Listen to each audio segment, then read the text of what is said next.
Ain't a country club Christian, I'm a zealot. Truth's gonna hurt, man, I ain't tryna sell it. And if you think you can refute it, you'll regret it. Cause that's the way it is, like it is, how I tell it. Ain't a country club Christian, I'm a zealot. Truth's gonna hurt, man, I ain't tryna sell it. And if you think you can refute it, you'll regret it. Cause that's the way it is, like it is, how I tell it. Okay, firstly, I gotta address apologetics. It doesn't make sense, I'm not sorry, I don't get it. The fact that he was crucified means that we're all indebted. We should demand to have a culture that doesn't soon forget it. Every knee shall bow, every tongue shall confess it. Christ is king, listen up, get the message. The time is short, the deception is impressive. The church itself is corrupted and wretched. They preach about grace, no righteousness expected. God gaze at the pulpit because their sin is accepted. The devil calls, they don't even try to reject it. They're employed by Satan, they are tax exempted. Ain't a country club Christian, I'm a zealot. Truth's gonna hurt, man, I ain't tryna sell it. And if you think you can refute it, you'll regret it. Cause that's the way it is, like it is, how I tell it. Ain't a country club Christian, I'm a zealot. Truth's gonna hurt, man, I ain't tryna sell it. And if you think you can refute it, you'll regret it. Cause that's the way it is, like it is, how I tell It's it. neither land of the free, nor is it home of the brave. When you got people here killing babies every day, and all the Christians here think that they can get away if they throw a couple bucks into the bucket on Sunday. But I don't think that that's the way it works. He said to seek the kingdom and his righteousness first, but you wanna grab a handbag, a Rolex, and what's worse, you think that you deserve it, but the bubble's about to burst. It's time to rise, sell the cloak for a weapon. Got the sword in my left, in the right, Smith & Wesson. And I don't think it's wise for you to try to be testing. If you become a Goliath, then I'ma teach you a lesson. It's a cost to see, and what the cost will be is the people in the church and state accosting me. But I'm speaking honestly, you are not the boss of me, because I only give allegiance to the one true king. And I don't care if we burn down this whole country, cause it's wretched and rusty and rotten, stupid and ugly. And I got no love for churches and preachers set up above me, cause their democracy's about to be replaced with monarchy. Up, everybody. I'm sorry. What is up, everybody? Welcome back to the Main Character Podcast, level 83.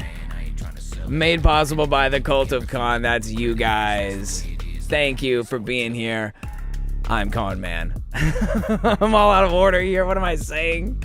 It's already kind of weird. We're off to a strange start. I was having some trouble here. So, hopefully everything's okay on your end over here. You just go 1 sec. We'll slide over to your chat. What's up, everybody? Welcome back. Let's try this again. Welcome back to the Main Character Podcast, level 83, made possible by the Cult of Con. That's you guys. I'm Con Man, and thank you for being here. Today's episode is also powered by the Christian Dominion movement, because the truth should not only be declared, it should be imposed. Destination Kingdom, amen. All right, and we know that here on this channel, we know that you can't have the truth without the way, the truth, and the life, and that is Christ Jesus. So I think that's the perfect foundation before we talk about anything else, right? Let's go. All right, everybody, it's great to have you all here for another Wednesday, hump day, trash day. It's great to see all of you guys in the chat. As you guys may know, there were some technical difficulties earlier today that, of course, were negatively affecting Paul, and nobody could get in the chat. And I found that I was on multiple streams in the last, few hours checking in. None of my chats were coming through. So maybe it's just me, or maybe they finally fixed it. YouTube was having some major trouble. But just in case you have any problems with being unable to chat, I have a solution that was delivered to us by Paul's wife, Keely, and Wendy helped share it with me. And so everything is working out. If you are interested, you can follow this link right here, which is the Lingo Jam. Let me just show you guys what you're looking at here. And you can type whatever you want right here. And you can copy and paste it. Destination Kingdom. Well, Kingdom. Sorry, King Dog. Destination Kingdom. And then you can simply copy it and paste it into the chat. So that will give you the ability. Oh, wait, that's not. It didn't work. Give me 1 second here. Okay, hold on. Excuse me. All right, it worked. Destination Kingdom. Kingdom. It's great to have you guys here. I see that all of our regulars have made it in. Let's go ahead and throw one of these. All right. Well, I see we've got everybody in, so we'll just go ahead and say hi to everyone while we're here. I see we got Half Truths for CDM, my friend. It's good to have you here. He says, we've been big mic'd.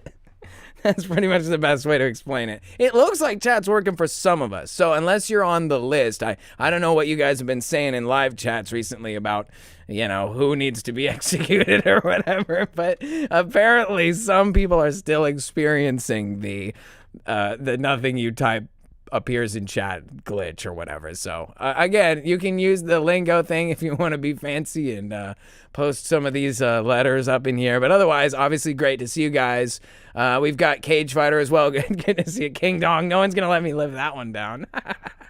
Good to see you, Sugar Cube. Welcome in. We've also got Allison M.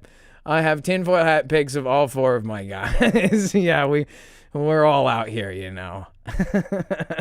It's good to see you. Obviously, Wendy, welcome in. Wendy is the captain of the Big Blimp and Party Blimp over here on the Culticon and one of our moderators. And it's great to have you, of course, as always, Wendy. We also have Jenny Layton, Little Seasoned and Spicy, King Dong. Yeah, there's just everybody's on that one. We've got Joshua Aloha. Aloha to the cult. Welcome in, my friend. I hope the Kool-Aid is treating you well. Thanks for being here with us tonight. We've also got Peace Nav, Ding Dongs, and King Kongs. And King Dongs. Maybe we should have said Destination King Kong. That would have been... I don't know. I got to be careful not to make jokes about King Kong around here. Travel Down. Good to see you, Travel Down. Welcome in. Great to have you here with us for another Wednesday, Trash Day, Hump Day. It's funny. It's like Trash Day kind of makes it so you can get away with saying things you're not supposed to say. It's like, it's Trash Day. It's Hump Day.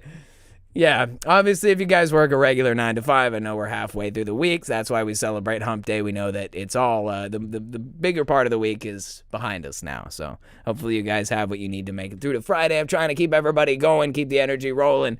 Obviously, I would use my regular bus horn, but for some reason it's bugging out. Today has just been already off to a strange start. But it's great to have you guys here for another crazy level of the Main Character Podcast. And I got some cool stuff to share with you guys. It's actually funny. Paul Stobbs, as you guys know, a good friend of mine, Understanding Conspiracy, he actually he sent me a message earlier, and he was talking about how my thumbnails and my show titles are really cryptic and don't make any sense. Like, oh great, what's this gonna be about? What is your video about? He asked me what it's about, and I was like, I can't tell you what it's about, because if I tell you, then you won't sit around listening to me ramble on for 2 hours about it. So, well, you can get the summary from the AI after the chat posts or whatever, after the stream posts. But anyway, as long as you guys are good with the chat thing, I'll post the link one more time to that, just so if you're having problems doing that, you can go for the lingo thing and get it worked out. Oh, goodness gracious. I hope I'm not coming down with something, or maybe it's just because whenever I decide to start talking a lot, I'm dying. I got my igloo over here. Let's try that.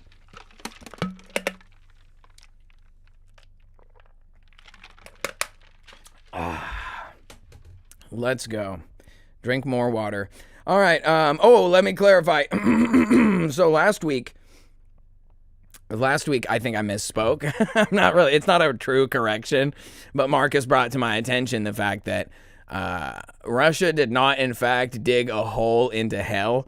I feel like it's important that I clarify that the extremely deep borehole they dug in Russia is a thing, but I kind of semi-serious. I don't know if I was serious. I don't really take myself too seriously. That's why I told Marcus. I'm like, luckily I don't take myself too seriously, but I was like, yeah, the borehole in Russia it is not a hole into hell. They did not hear the sound of people screaming from hell. I think that was a little bit of an embellishment based on, I guess, some creepy pasta from the mid 2000s. I've been in the game for a long time, and sometimes I forget that there's stuff that's serious and stuff that's not serious, and I've always kind of taken it all pretty lightly.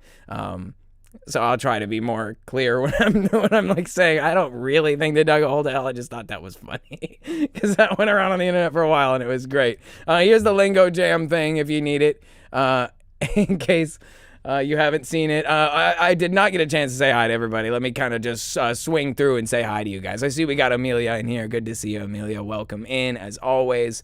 Try again. welcome in. Good to have you. We got brother Aaron, Eyes for Truth. Good to see you, my man. My voice is just crapping out on me tonight. We got Sam Parker Fox. Welcome in, Sammy. Good to have you as well. And we've also got Colt. I need a refuel on my Kool-Aid. Hey, you're in the right place. We're selling the super crazy Kool-Aid out here. This is tonight's little King Dong sounds like a bad porno. Man, the jokes just write themselves, don't they? Tanoki, good to see you, my friend. Shalom, welcome in. We've got the Elizabeth. Welcome in, the Elizabeth. Let me see. Make sure we're caught up with everybody. We got Jillian. Welcome in, Jillian, as well. We've also got Doctor Who in the chat. Another one of our fabulous moderators. Don't mess around or he will crack down. Let's see. I think we're just about caught up now. We can get down to brass tacks. We got John McClure. Welcome in, my friend. Good to have you with us for another episode of whatever this is. All right, we also got Rusty Shackelford. Good to have you in, brother. It's been a minute, I think. I don't know. I'm horrible at reading chat when I get off on my vein-bulging tirades. As soon as I start ranting, it's just like imagine like that high-pitched ear-ringing noise and like a slow-motion D-Day. Like that's where my brain goes. I'm like, they're on the world. It's a multi-generational cult. That's literally what it is. All right, let's see if we can focus. I did take some notes. Before we get too far down here, let's go ahead and pull off at the first stop here on the road to Crazy Town and say thank you to all of our wonderful supporters. Destination Shilltown. That's not the right thing either. I don't even know my own catchphrases. Destination Kingdom, not Destination Shilltown. But thank you guys for all of your support, for being here, for helping to power this channel and whatnot. As you guys know, I, for some reason, just am not allowed to get monetized. Not that it apparently matters at all, because apparently, like, they're just totally screwing the algorithm down for people. I don't know if you guys were watching Paul's video earlier, but, you know, he's kind of putting out a call to arms, so to speak, for people to support him. So thank you guys for all of your support here on the Cult of Khan channel. And, you know, I'm blessed to be able to do this, and I'm blessed that I have a job and I work and pay my own bills. And, you know, for somebody like Paul, he's basically doing this full time. He took the jump, the leap of faith, and he's put a lot of time and effort into his work and project. And so my call tonight for Shilltown is, if you're considering supporting a content creator, you know, next month, or if you're not already supporting someone and you're considering supporting, consider supporting Paul at Understanding Conspiracy.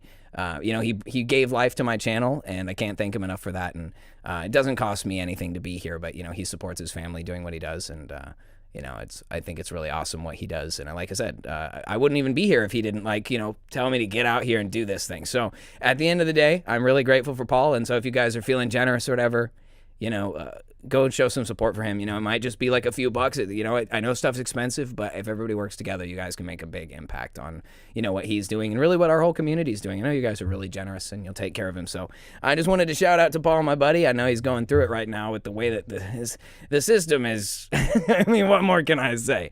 But again, thank you guys for supporting the channel, and please consider supporting Paul over there on patreon.com at Understanding Conspiracy. So thank you guys so much for that.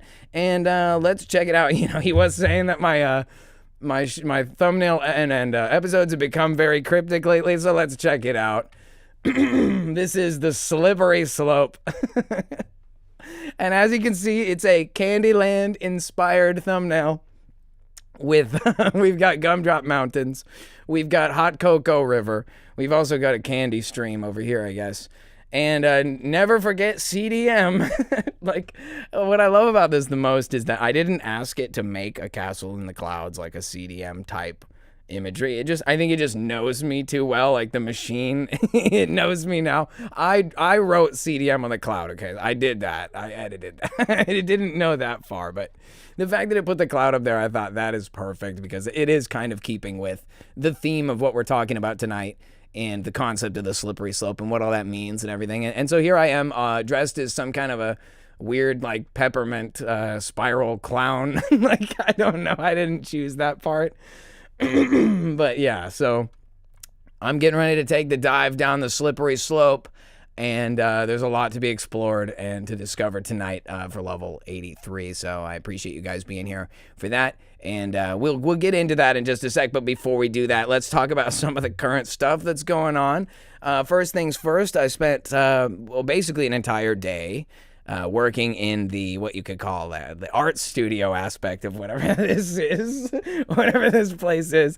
And we started putting together merchandise designs for the new CDM merch store. So, because basically, I don't know if you guys know, as I've kind of said in the past, like when this big project I'm working on drops, we're going to start going basically gung-ho for CDM. It's going to be like a real...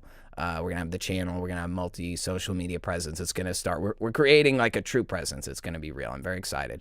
But one of the first things we're going to do is create a means that you can support CDM directly. And that's going to be through something we feel that allows you to not just, we'll have whatever traditional methods if you want to be able to donate to the cause or whatever. But what I want is to be able to exchange something. So I think merchandise is a good way for you to show your support for CDM. And to help make that something that can grow in size, but also to have something that you can take home with you, and it, in a way, is promotional, because you can show people your cool merch and be like, oh, it's CDM, it's the new Christian movement of the century or whatever. It's whatever. And so we'll be talking about that, but I have some really amazing designs I'm really excited to share with you guys, and I think that they're probably the most, I would say, mature designs I've ever come up with as like an artist. I think some of them are a little like, special, unique, different, but I think they're all the kinds of things you would see. I think people would actually wear these, so I can't wait to share those with you guys. They'll be coming together really soon. It's right around the corner, and we'll probably have those designs as well as some Cult of Con stuff and everything on the new web store in the not too distant future. So if you guys are interested in grabbing some of that, you can. And it's just, like I said, a way to support what we're doing here in the legitimate thing, not just talking, but like actually going forward with a true chance to change the world, and that can be done as a group if we work together. So I'm excited to see what we can make happen with that, and I'm very excited to share with you guys those great designs. And so what else is going on lately? I just spent the last weekend grinding away on that on that freaking car. It's kind of like, if I had any advice for anyone, don't buy a 25-year-old German car from across the country and ship it all the way sight unseen and then try to repair the whole thing yourself in the driveway. Like, I don't advise doing that. Like, it's a project. And it's nice. It's cool. I've learned a lot. I feel like I could be a Mercedes-Benz technician in the year 2000 right now. I could totally do it. They get even more complicated after this, so don't get too excited. But anyway, so I put in a new fuel pump and a new fuel filter, and everything was going good, and now the fuel injectors are failing, which there's a lot to unpack about that. I put some really cheap Chinese fuel injectors in there, and like one has already failed in like sub 1,000 miles, and so it's like leaking down into the cylinder, and it's like there's a potential risk of hydro-locking and destroying the engine. To people who have any car knowledge, it's like an all-aluminum block and head. And so if anything, it's going to punch right through the side or whatever. It's going to be irreparable. And I know that they're like, $700 on eBay plus shipping. And then it's an unknown engine from an unknown source. And you have to swap it in and hope that rats didn't eat the wire lead or whatever. You know what I'm saying? It's like, the long story short is that let's try to not have that happen. So that's the update on Bamalam. She's currently gassed out. She's not driving anywhere at the moment until we can afford some very expensive parts, which I'm not asking you guys to support me in that endeavor. Most of the time when I waste money on parts, it's my own hard-earned cash. Anyway, with that being said, we have other things going on coming down the tube, so to speak, for lack of a better way to describe it.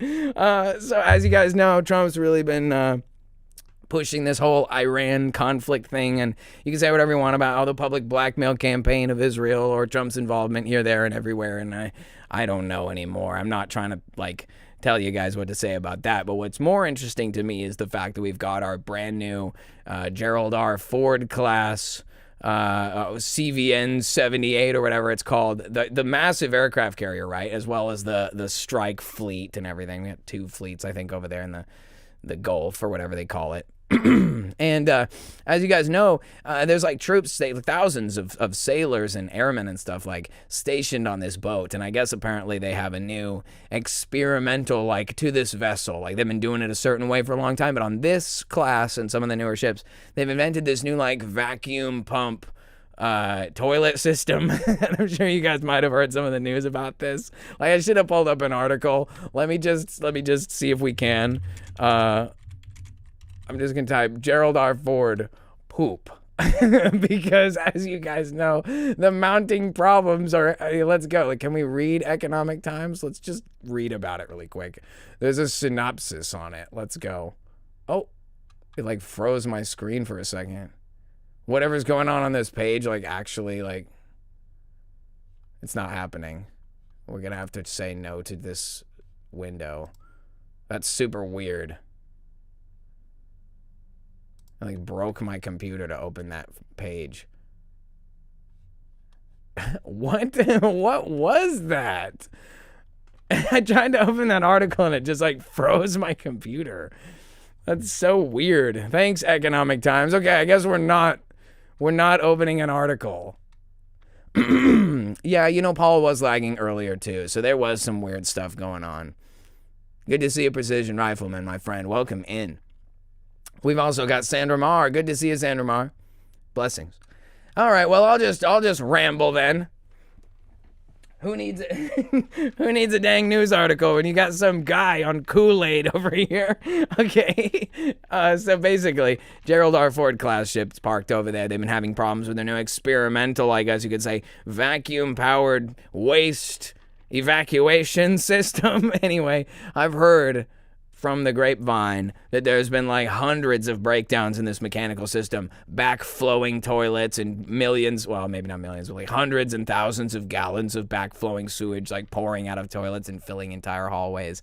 And these guys are on like 24-hour like sewage cleanup / pump duty trying to get crap out of the thing. And it's not just that they're having backups because the systems are bad. Apparently this is pertaining to some like people are getting mad, their morale is dropping. They were supposed to get back from duty like 2-3 months ago now, and they're still stationed over there waiting to potentially be blown up by Iranian rocket boats for Israel. And they're like, I'm not digging this, man. And so they're like flushing pairs of pants down the toilet and shit. They're like trying anything they can to ruin the situation. And that's got to be crazy to imagine that. Because if you desert, you're like a prisoner. Like you had no idea when you signed up for the military that you were becoming like the property of you're basically a military asset to an evil satanic war machine. And that it doesn't care about you at all. And any promises they made to you mean nothing. And they just use you up and throw you to the side. I know people who've been through that myself. It's really terrible. And the reality of it is, like you said, and like, you know, like other people have said in the past, like you said, like, you know, any of you is what I really mean. Like people in this group have said, you know, there's really no way to explain it other than it is a multi-generational cult running the world. And in this instance, these people are coming to terms with it on this very I don't know, like a limited perspective, but they're seeing that it's like, oh, you thought the military was like, oh, valor, glory, like the U.S. Army, da na na na na na na na na na. You know that theme song? It really makes you want to join when you're like 10 years old and like show people the few, the proud, the Marines, and like you really want to be in there until you figure out what it really is.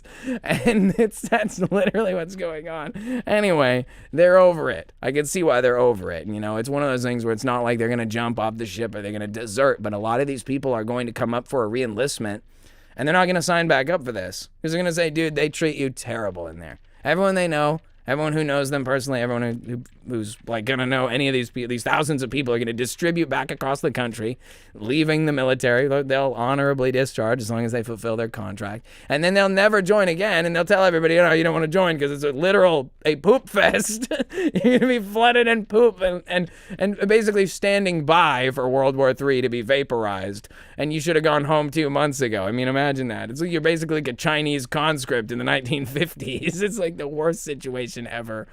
Anyway, I feel for them. You know, my brother was in the Navy, and he didn't serve on a ship. He was with the Marine Corps as a corpsman. It's a really cool and noble thing, and he saw some wild stuff when he was out there. And, you know, it's like I feel for these guys. You know, our military, and a lot of you guys are probably veterans too and know about this. And it's just like, it sucks to see are what I would call our like most like the most noble of our population, people who like sign up to serve in the military to protect the country. I mean, that's the root of what people are trying to do. And those people are basically led astray by these manipulative commercials and the industry, and everything makes it look like you're going to have a career. And maybe for some people it is. I'm not totally trying to sink all opportunities, but ultimately, it's been really bad for a lot of people in the modern age with the way that our government has treated our veterans and even active duty military. Like I'll think about like Afghanistan withdrawal and how sore and how bad. Sorry, when I just become Canadian for a second. I'm sorry. I'm losing my voice and becoming Canadian. What's going on? I'm sorry, dude. It's just a weird day. But anyway, let's look at our notes so we don't completely get lost. But yeah, so the long story short is like we've got the Trump administration really doing this flex thing against Iran, and I think a lot of people really don't like it. It's really an unpopular thing. So not only are the Navy sailors and people in these situations retaliating in what is probably the most realistic way they can, which is like a poop protest on board the ship, but there's also just this like national distaste for war, especially war in the desert after so many decades of blood and treasure wasted in the Middle East. And, you know, out of everybody, Trump was the guy who was always talking about we need to get done with this. We need to be over this. Like, no more wars, no new wars. And then he's like got a boat over there. He's like threatening people and stuff. And it's just like, guys, come on. It is so bad. I'm not a fan of that thing. And then it keeps going, right? So even if the Iran conflict is not taken off, which is it's always like, oh, they're enriching uranium. They've been saying that for 40 years, you know. Like I'll believe it when I see it. But then you have the Mexico thing, right? Like the government gives the cartel or the Mexican government some information. They assassinate a cartel leader apparently, and then there's like running gunfights in the streets and like burning cars all over Mexico, and it's like a weird like retaliatory freak out from the cartel, I guess. That's what they're saying. And I got people talking about on the internet, it's like an operation, like Trump and the Patriots are like working, capturing the cartel leaders in Mexico as we speak. The cleanup's almost done. Like I actually found a Q guy in the wild the other day. I left a comment on his chat because I was like, this can't be real. I was like, how can you believe this? He was literally like, you know, advocating, well, you know, Q, and this is how you know the plan's real. Israel saved for last, la la la. And I was like, oh man, this is crazy.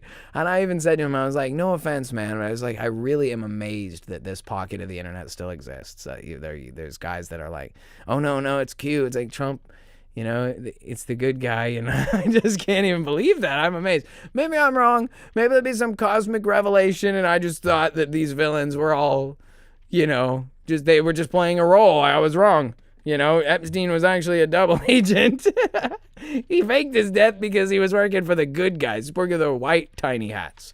You know, there's two different kinds of tiny hats, apparently. Two different wall kissers, same wall. Yeah.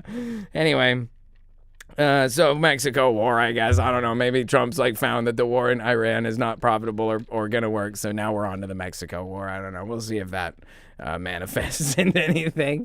But in the other news regarding this stuff, we talked about the ship. There's another one, the hospital ship. Trump tried to send a hospital ship up to Greenland for whatever reason. And it's one of those classic, you know, who knows what the hospital ships are even used for. Now that I know that the sinister depths that I was aware of, but just didn't really realize how bad it was, knowing how evil the government and everyone involved in it is, like, who knows what the hospital ships are even for, what they use them for. Like, go to these, like, disaster areas and what, like, kidnap all the kids. Like, I can only imagine how bad it is. Anyway, so they tried to send this hospital ship to Greenland for whatever reason. And Greenland basically rejected it, saying, oh, we don't need that. We have free healthcare. It sounds like you guys are the ones that need it. And I just thought that was, like, pretty bold and hilarious, that they were literally rejecting the hospital ship because they don't need it. They're like, you guys are the ones that need the hospital ship. It costs you all this money to do it. And I have an anecdote about that. I can actually tell you guys about how the healthcare system is totally screwed. Like, when I was younger and, like, super conservative, I guess you could say conservative, like, type thinking, I was totally against the idea of free healthcare because the idea is like, I don't want to pay for anybody's blah, blah, blah, and I don't want to do all this. But as I've gotten older and had two major changes in my perspective, one of which is that I actually value humans now. I look at people all over the world and think from like the empathy of the kingdom. Like, everyone should have a home, everyone should have shoes, everyone should be healthy and comfortable and taken care of. And like, that empathy is new and cool, and I'm grateful for it. And then I also have this like development of understanding, which is that they're stealing all of our money and like blowing people up and giving it to Israel. If we stopped letting them do that, we wouldn't even notice the difference. We'd get more money back after we paid for everyone's health care anyway. It would profit us to stop funding our enemies and letting ourselves be stolen, and then we could also pay for everyone's health care and we'd still have money coming in. Like, I think that we just fail to understand the scope of this. Like, the theft and destruction that's taking place in our civilization is so bad that, like, literally we've all been turned against each other over trivial things, like paying for people to get, like, you know, my elbow feel funny. Like, I don't care. Get down there and get it looked at. You know what I'm saying? Like, we are in a twisted society that thinks it's okay. We're all like crab mentality, holding each other down because we're like, oh no, we shouldn't have free health care, and we don't want people to be healthy. Like, it's weird. We're the victims here. We should want everything for the victim. Like, I'm sorry, I know it sounds weird, but like, think about it. Like, I'm not saying the government should run everything, because the government clearly is horrible. You'd have to have a good government to have a government like central healthcare. I'm just saying the point is that there's this division, right, about whether healthcare should be free or not. And it shouldn't even be a debate about that. It should be a debate about which account we're taking it from, Israel or bombs. You know what I'm saying? Like, it's not that complicated. You know, buy less bombs and feed less, or and give free health care to less Israelis. Yeah. Anyway, I'll tell you guys a story. A lot of you guys have heard this before, but I'll try to make it quick. I don't want to waste too much time. But when I was younger, 2012, I'd been like 17, 18.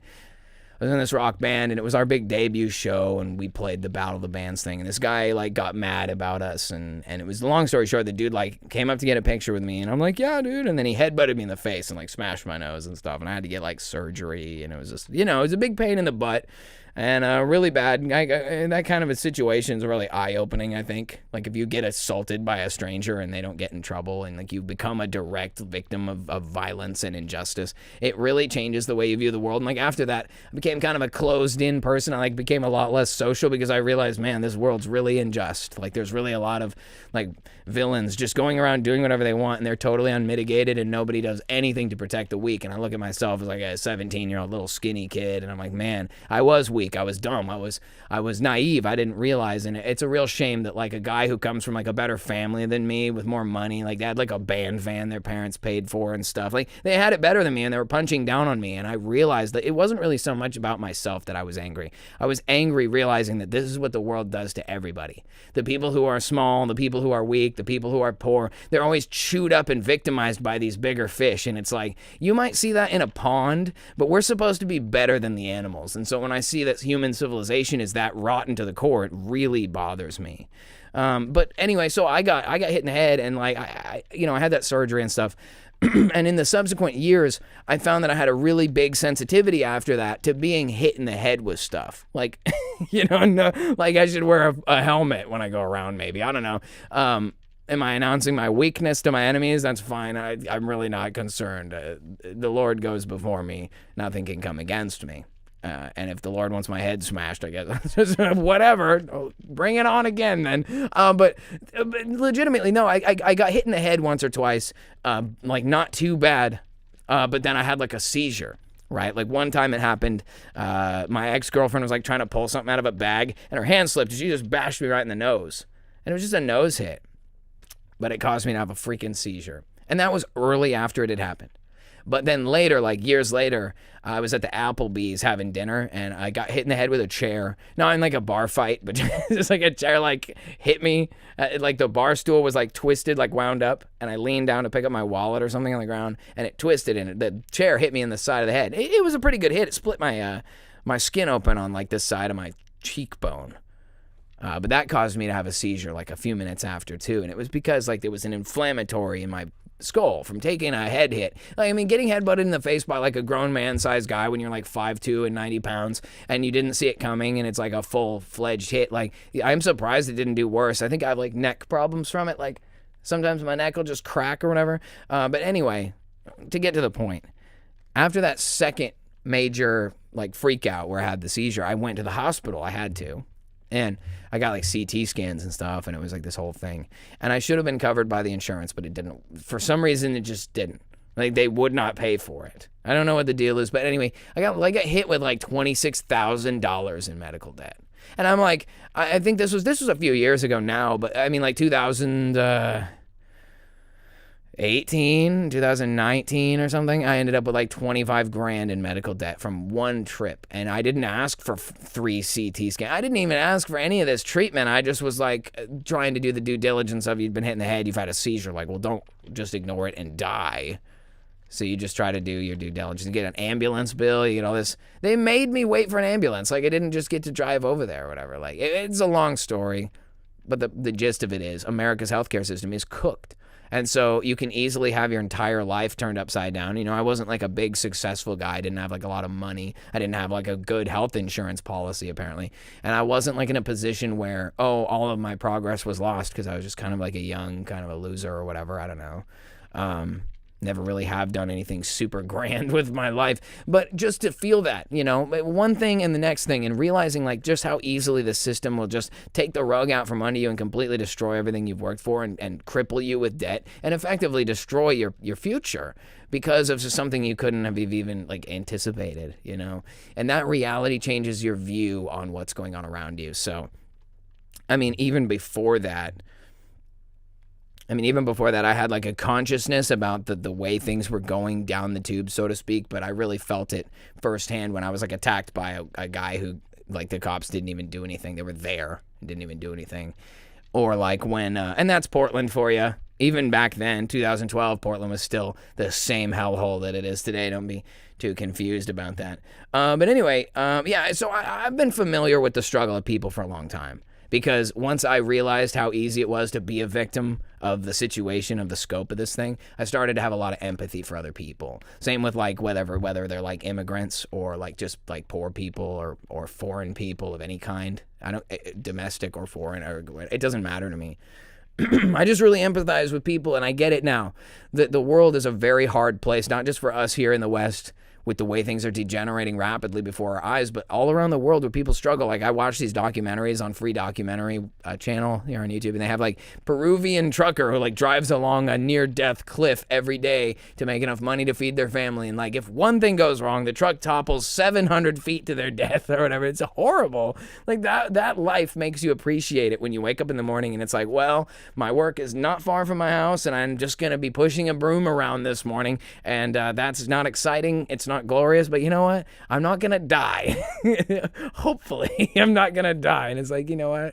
It's okay sometimes to stop and smell the flowers and realize that we don't have it that bad compared to other people, but we need to remember that other people do have it that bad. The world is in trouble right now, and that's something that I don't like to glorify or spend all my time and energy on, because there's a million channels on YouTube that talk about how bad things are right now, but I want people to consider it because it's important that we consider how bad things are and how it got this way.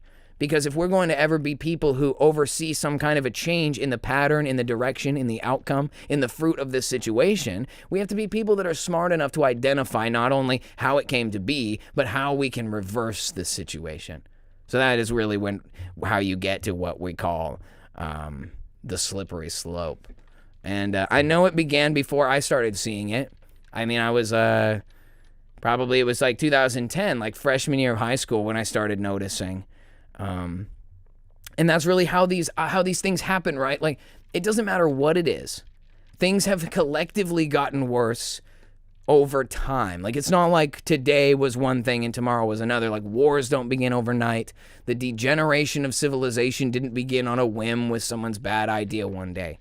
It's something that has been perpetuated over time. It's been done on purpose. It's been perpetrated over time on purpose by individuals because of the means that it serves. Like, you guys understand that we have an enemy, and that Satan, the enemy, his goal is to erode and destroy everything that's good and beautiful and right in the world. He's effectively the driving force of degradation in the world, degeneracy and everything. That's all Satan's game because of what it means. It's not just because you can be destroyed and made to be a fool. It's because it's to undo God's good and perfect gifts. You know, every good and perfect gift comes from God. Only God is good. and God is good all the time. We always say that. Like, that's like a churchy thing to say. God is good all the time. So if God's good all the time, Satan wants to undo that which is good. So when we look at things that are going wrong in our society, we become almost ignorant and foolish to think not only that we should turn a blind eye to it and ignore it, like it's not our responsibility as adults, right? That whole Bible verse, I once was a child, I thought like a child, I spoke like a child, I acted as a child, but now I'm not anymore, right? And so we have this responsibility as adults. We're all like over 18. We're all like out here living life and being responsible for ourselves. We have to be spiritually responsible too and recognize the world is in turmoil for a reason. And it isn't just because of a vacuum. It isn't just because of the way things are, but it's because we are embroiled in centuries, decades, a millennia old war for the realm and for control of this place and for the souls of mankind ultimately. So we're not strangers to the reality that conflict is taking place, but I think sometimes we become a little lackadaisical in our analysis. We don't realize that this is happening. We don't tune into the fact that it's happening, maybe because it's unpleasant or because it's not entertaining, But then I see everything that I appreciated, movies or TV shows or books or like sports games or like any of the stuff that we drown ourselves in for fun to pass the time. Those things all suck now. And there was a period of time in this country, probably even before I was an adult, maybe the 80s and 90s especially. I mean, even the early 2000s. But like America used to be kind of a chill place, it used to be kind of good, maybe before 9/11. It used to be like you could raise your kids and could ride bikes around the neighborhood and stuff. You could go down to the swimming pool and like community pool with people. And I'm not saying those things are totally gone, but they've changed. And the movies are all weird and woke and like agendized. And it's like, I saw the How to Train Your Dragon and live action movie, and I had just seen the animated ones. And I'm not like a race supremacist, but like the girl Astrid is like a blonde Swedish girl. Like that's who the character is. And then they put this girl in there that's just not her, And it's like you see this happening as a pattern. I'm not against people of different races. I'm just like, why can't the black guy be the black guy in the movie and the white person be the white person? Like, why do we have to try and deliberately change everything for some agendized cause? Things that are fine, leave them alone, and things that suck, we change them. And it seems like the things that were fine, they're changing to suck, and the things that suck, they're leaving alone. It's just like, how does all this happen? I found myself recently looking over this stuff and the state of everything. New Age, feminism, atheism, agnosticism, Gnosticism. Like, there's all these ideas that are growing, all these born out of nothing, the wee-wuzzery about who did what in history and everything, woke, DEI crap, child marriage religion, and like everything you can imagine, degenerate tripe. We're gambling over whether Trump's diaper weighs more or less than 5 pounds. What have we become? Literally, corruption beyond belief. It's like Epstein files come out, and the wildest Alex Jones segment you've ever heard, he's yelling, these people are demons. He's like, Hillary Clinton is a literal demon. I've seen it. They got drums of bodies buried under their properties all over the country.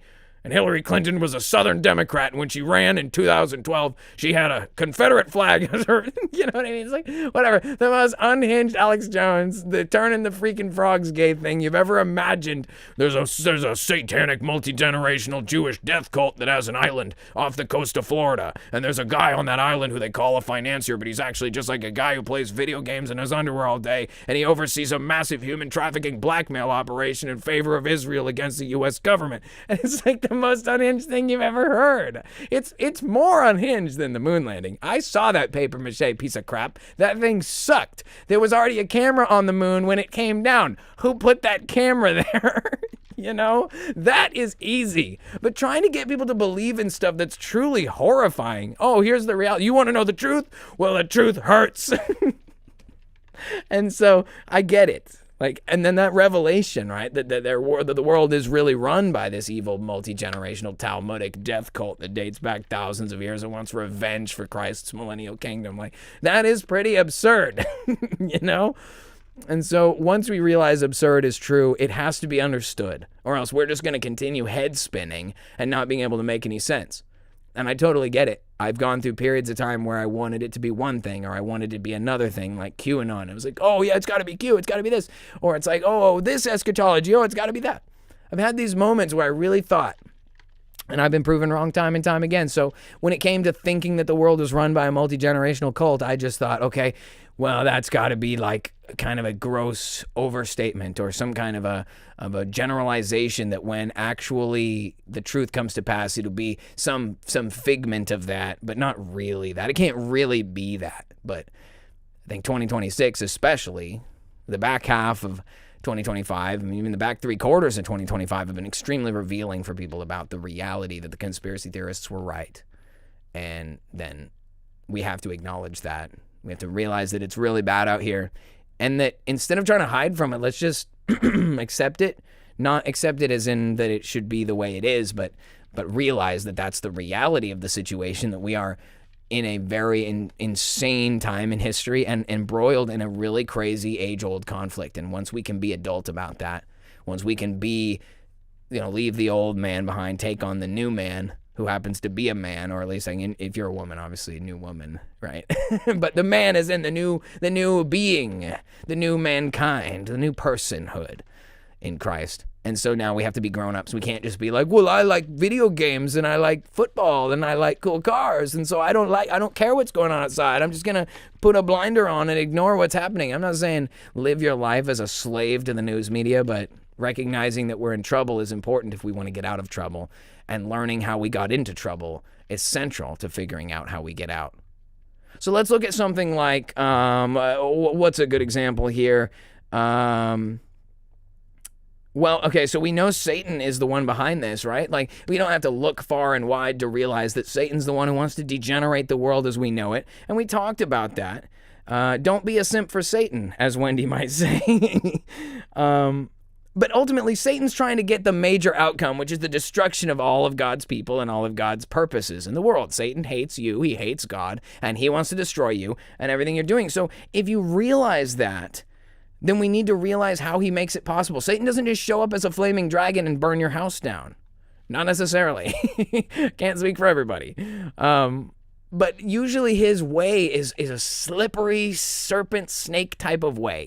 He sneaks in and lies to you and gets into your thoughts and into your emotions, and he tricks you. It's deception. That's the number one way he gets you. And deception isn't always like a complete lie. Sometimes it's misdirection.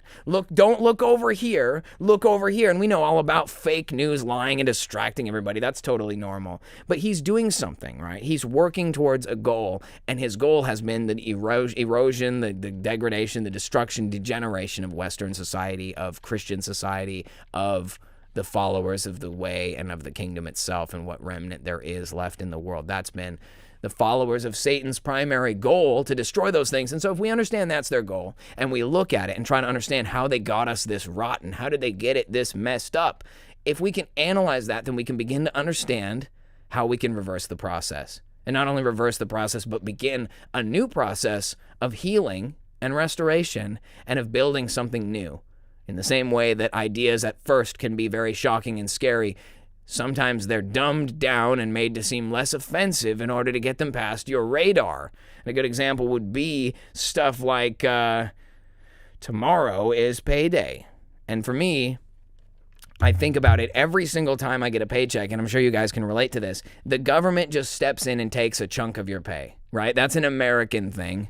I'm sure it's happening in Europe too, because how else do they fund all the social programs? Yeah, at the end of the day, income tax, right? Your paycheck comes. Some of the people who live in, I used to live in the state of Oregon. The state of Oregon has their own income tax. If you live there, you pay the federal, whatever it is, 8, 12, whatever your income bracket is, percent. And then the state also gets another 6, 10, 12%, whatever. And so you can find yourself working in a state like Oregon, making a certain amount of money to where you pay 25 to 30% of your actual entire paycheck is taken away from you before you even see it.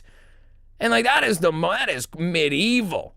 That is literally there were Egyptian slaves who paid less than that in tribute to Pharaoh for the right to live in Egypt and work the fields and be a part of his commerce. And there are people paying less than 20% to be a slave, an actual slave. Anyway, so you're being taxed, and I think about this as payday. Like I said, payday's tomorrow, and it's just incredible to me that before I even get my money that I earned, the government has to reach in and violate my property and take what's mine for themselves. And you guys know, obviously we have no say in what they use it on, and it's always used to destroy you and everyone else who didn't do anything.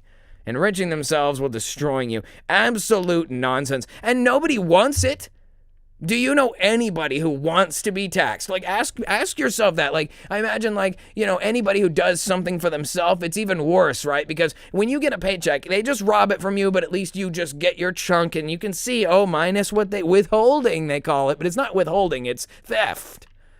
And so they take their withholding. And that sucks. But imagine you're like an artist, an author, or like someone who does production of something, and you get like a royalty. You sell something like a book, right? Like, and then you get your pay for the books, and then the government expects you to write them a check out of them. You already got your money, and now they want to take it from you. It's almost worse because they're like, all right, now fork over the whatever it is. $3,800 or whatever. And it's like, oh my gosh, I only made $6. You want more than half or whatever? That's just an example. I didn't make $6 on anything. But the point is, like, we're literally out here being robbed by our government. And anybody could look at the times and say, it's 2026, year of our Lord, maybe, and be like, why are we giving our money to these pedophiles who hate us and want to kill us?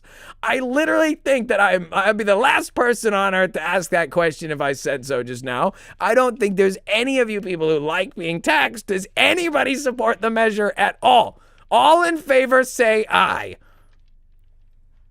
Crickets? Okay, that's what I thought. And that is because it is preposterous to think that anybody would sign up for this ever at any time.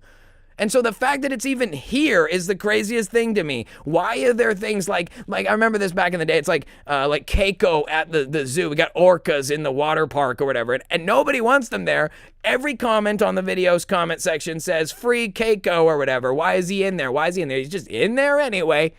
The cartel owns the thing. The whale cartel owns SeaWorld. You know what I mean? It's just like, I'm tired of this crap, and I don't think I'm the only one. And so I've been like dealing with it all my life, and I've decided I'm not going to just sit here anymore. We've got to do something. We've got to stop this. We've got to bring back sanity and order and righteousness to the world. And at some point in history, there was order, right? Especially to this audience who understands that, like, Christ tells the truth. He comes back in the lifetime of his disciples. He rules and reigns on earth for 1,000 years. You think Jesus had income tax for his people? Like, you're living the millennial kingdom and Jesus robs you of X number of your pay or whatever. Jesus steals the shit from you. Like, come on. That's not how it works. God wants you to give freely. He wants you to have from the kindness of your heart a desire to see others thrive and have what they need. God is the opposite of this imposing force that robs from you. God gives you the measure of plenty so that you have what you need to give to somebody else. When God asks for you to give to somebody else, he's trying to trick you into winning. If you can give what you have to other people, your reward in heaven is 100-fold for everything you give up for his sake. He's trying, not necessarily tricking you, that might be the wrong way to put it. God's trying to get you to earn true treasure, right? And Satan is over here taking from you for nothing. There's nothing to gain from it. There's no building up of people who are poor from. It's not like he's managing to ensure that no child goes hungry. That's why he takes the money, to make sure nobody stiffs the kingdom and that those kids eat. Oh, imagine if that's how it was. I'd be fine with it. We all would. We would all agree to the income tax if we believed the guys they sold everybody when they brought it in the first place. So I did a little research on this, right? So in the United States, not a single person paid income tax until 1913 in this country. Now, there was a brief moment during the Civil War in the 1870s where they passed an income tax on the Union in order to win the war. And at the end of the war in 1872, at least, they repealed the income tax and it stopped drawing. They stopped taking it from people. So if you wanted to build the nightmare that we're living in today of mandatory taxation, of enslavement of a modern 2026 population, you couldn't just wake up one day and the president just says, new executive order, all people's money is to be taken at 30%. They would have rioted and freaked out. Like, it would have been an actual, like, I couldn't have walked the streets. Like, there'd be guys with muskets going after him and stuff. Like, it's obvious that in the old world, people used to take this stuff more seriously. And so you couldn't just ram an idea like that down. So they had that Civil War, real short tax. and it went away. And everyone was like, okay, glad that's over. But then in 1895, they tried to do it again. They tried to federally pass a mandatory federal income tax at whatever brackets and whatever percentage. And it was shot down. Nobody wanted it, evidently. I wonder why. I wonder why nobody wanted it. And you know what? Obviously, let's talk about it. Before there was an income tax in this country, they had roads, bridges, schools, hospitals, an army, a navy.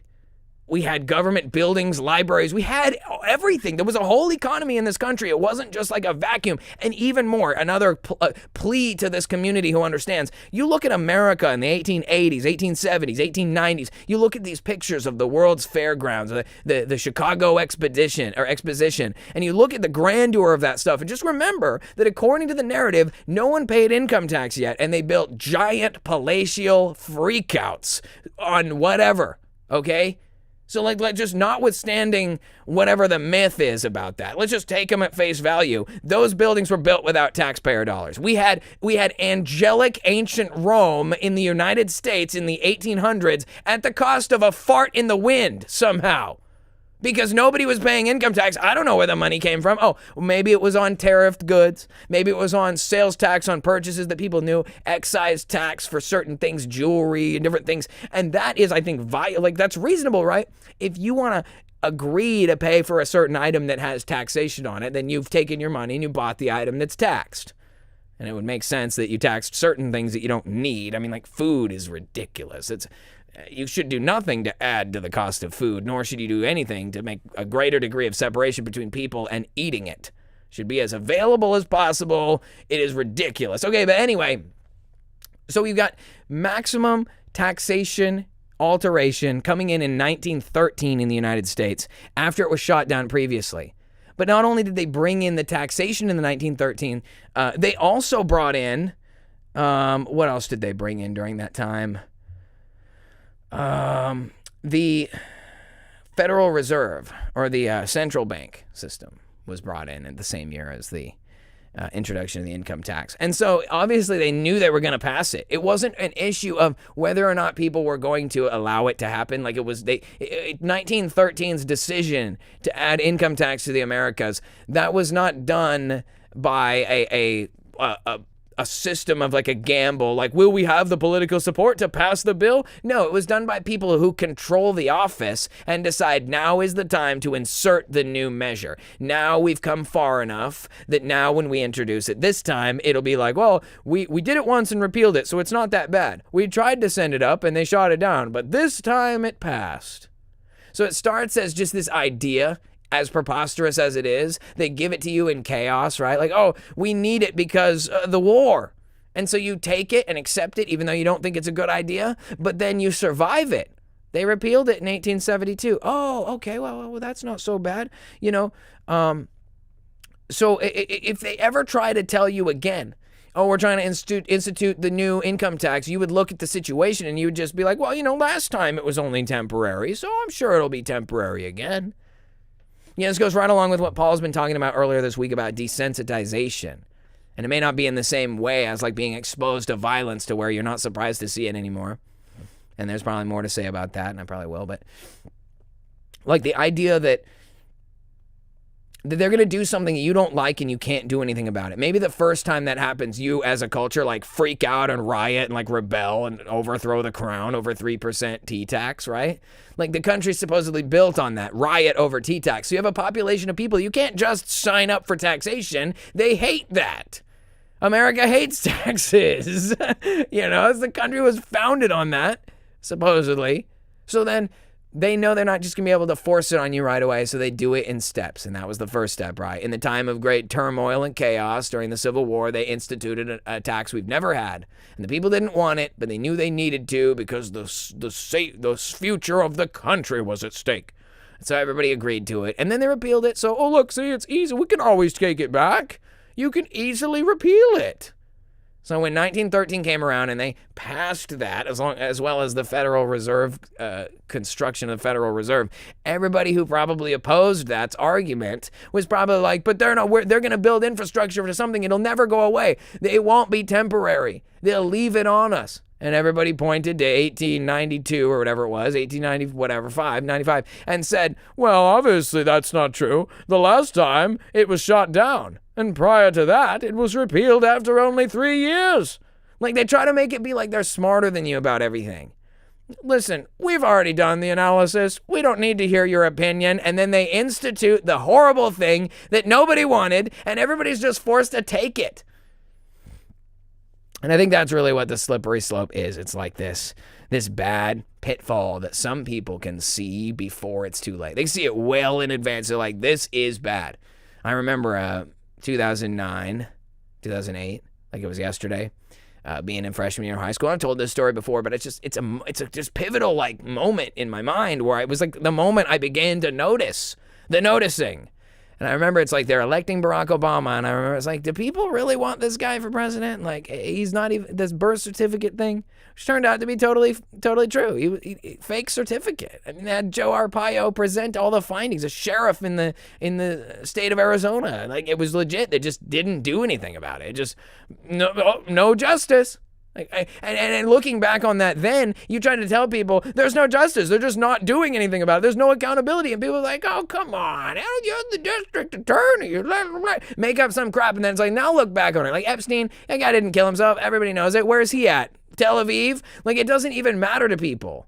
And I'm not saying you guys, but like the people in charge, they don't understand that we all know what they're doing. They just don't care. Right? To them, it's like, it doesn't matter if you know that Epstein and Trump and Obama and everyone are all on the same team. They don't care, because what are you going to do about it? We're well down the tubes at this point. That's what the slippery slope is all about. Let's bring in a bad idea that you would never like. Let's disguise it as something benign. Let's show that it's tame and can't hurt you. Let's slowly institute it upon the people. Let's start with a very low percentage of tax. And by the time 1944 hit in this country, there were people who were being taxed at a marginal rate of 94% on their income.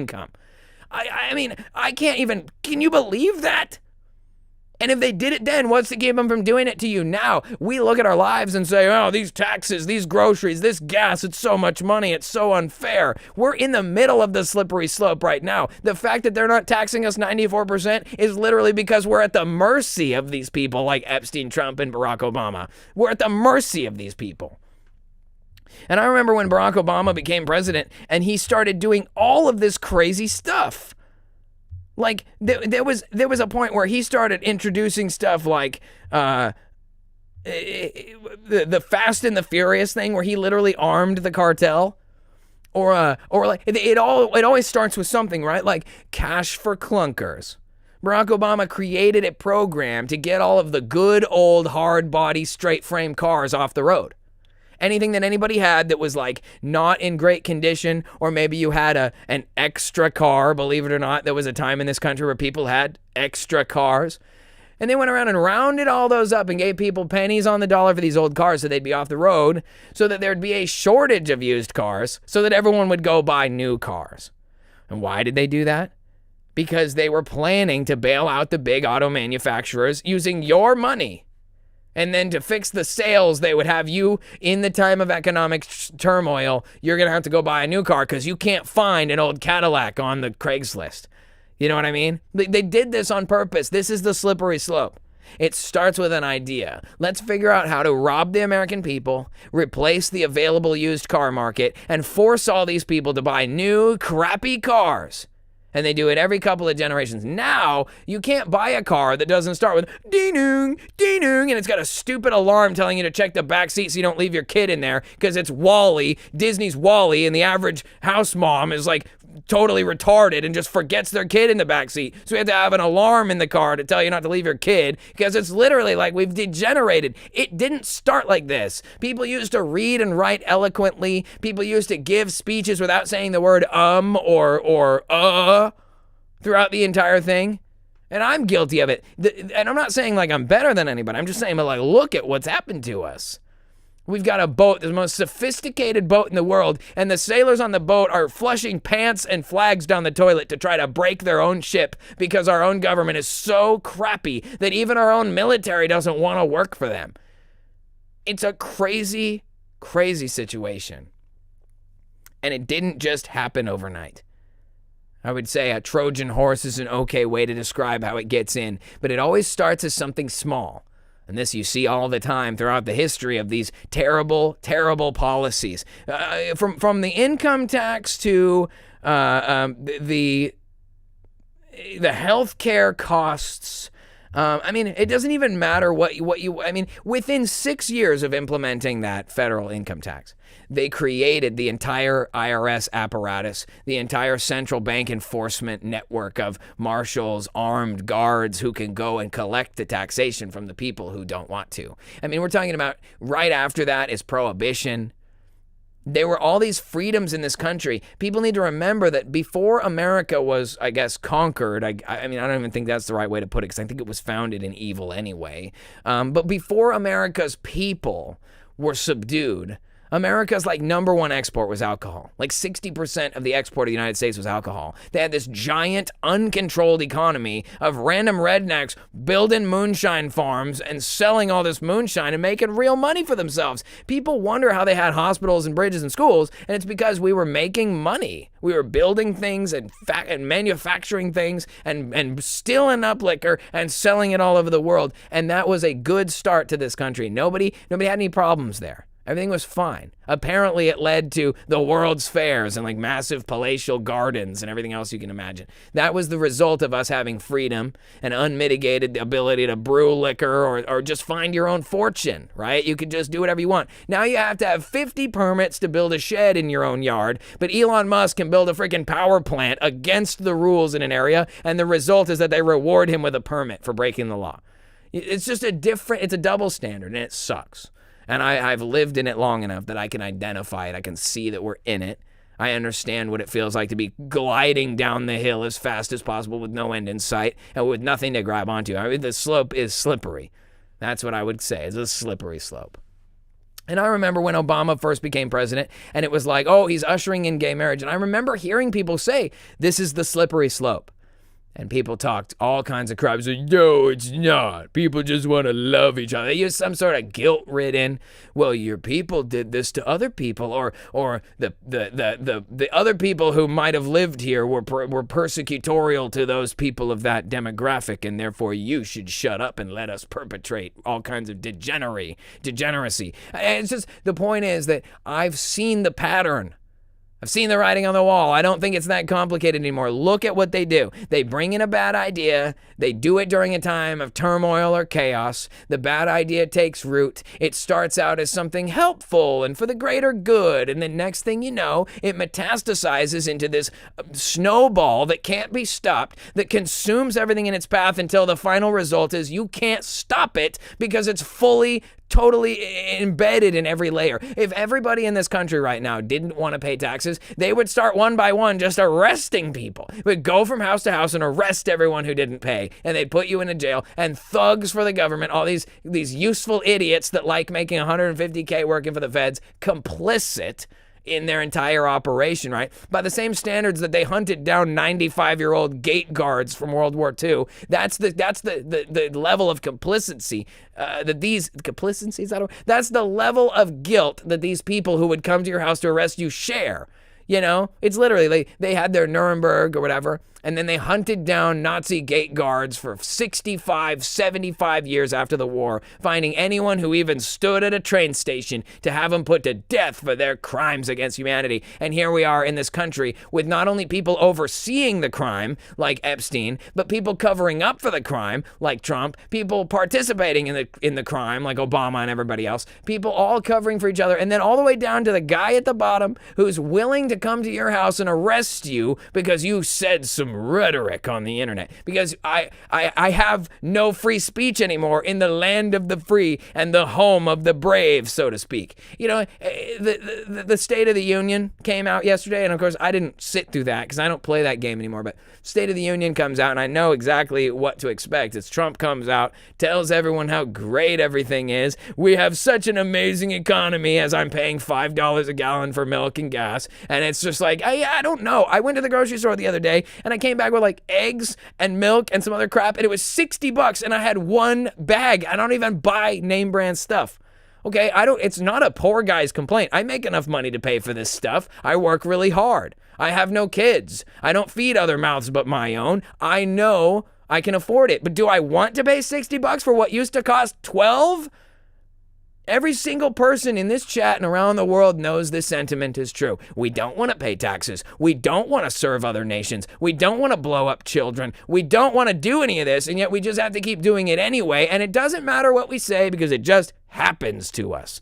That's the result. You're just why? Because we've already slid down the slope, and there's no stopping the slide once it's started. Or at least that's how it appears. That's how it feels.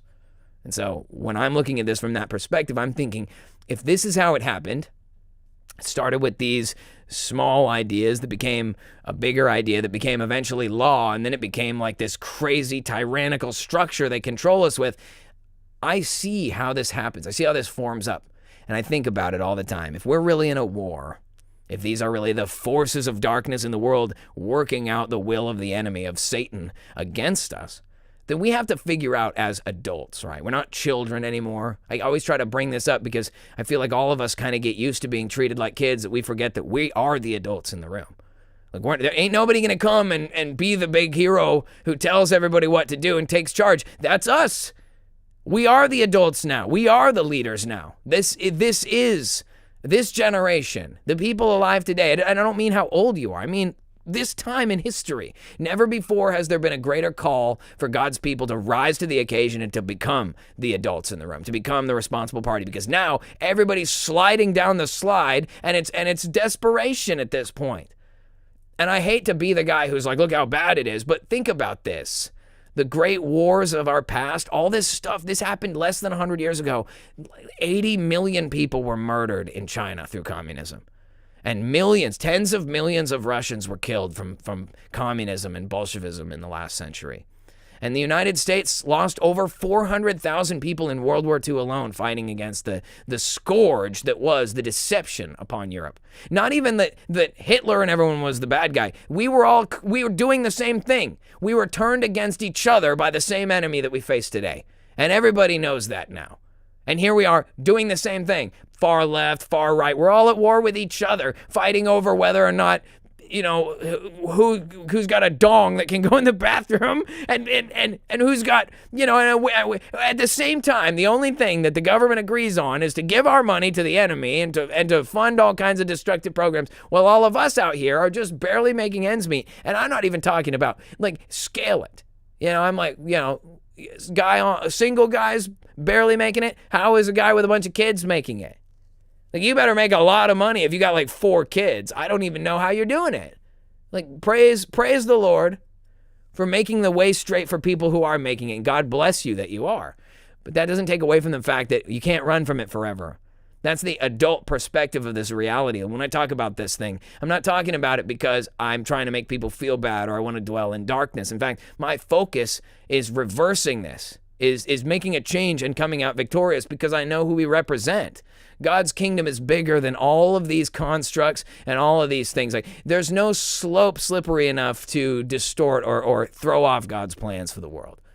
But I think that people need to realize that we're not going to have this burning bush moment where God appears to each one of us and tells us what to do.